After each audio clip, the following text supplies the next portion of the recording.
Time check muna tayo. Ang Philippine Standard Time po natin ay 5:17 ng umaga. Ngayon naman, alamin po natin ang magiging lagay ng ating panahon sa susunod na 3 araw. Para po dyan sa Baguio City, magiging maulan po ang panahon, kaya asahan rin po ang bahagyang paglamig pa ng temperatura. Yan po ay simula bukas hanggang sa darating na Biyernes.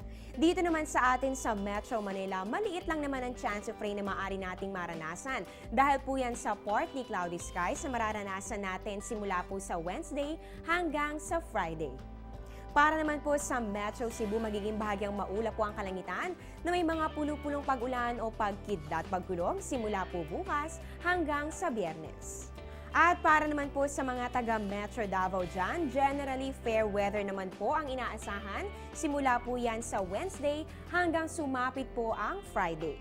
At panghuli na lang po natin para po sa Zamboanga City, magiging partly cloudy with isolated rain showers or thunderstorms simula po yan bukas hanggang sa Biyernes. Ngayon alamin naman po natin ang agwat ng temperatura sa tourist destinations ng bansa. Diyan po sa Vigan sa Ilocos Sur, meron po 24 to 31 degrees Celsius. At dito naman po sa Banawe Rice Terraces, napakababa po ng temperatura. Yan po ay 15 to 22 degrees Celsius.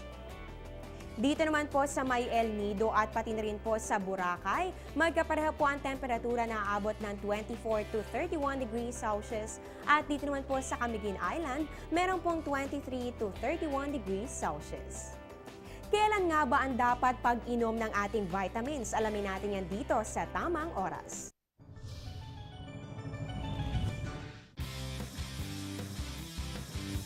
Ang pag-inom ng vitamins ay nakatutulong upang ang ating katawan ay makuha pa rin ang mga bitaminang kailangan nito para tayo ay manatiling malusog. Ang pinakamainam na oras para inumin ng vitamins ay sa umaga pagkatapos mismo kumain ng almusal, at ang tamang oras naman sa pagkain ng almusal ay 60 minuto mula pagkagising. Ito ay para ma-absorb ang mga nutrients na makatutulong sa ating mga katawan na maging malakas sa buong araw. Ang mga vitamins na B12, B6 at C ay sinasabing pinakamainam inumin sa umaga dahil makatutulong ito para sa dagdag enerhiya at para lalong maging aktibo ang isang tao. Ngunit ang pag-inom ng vitamins ay maaari rin sa gabi bago matulog. Ito ay para sa mga taong maagang umaalis at hindi nakakakain ng husto sa umaga. Ang mga vitamins na mayaman sa calcium at magnesium naman ang dapat iniinom sa oras ng gabi dahil sa ito'y tinatawag na natural muscle relaxants na nakatutulong para sa isang maayos at malusog na pagtulog.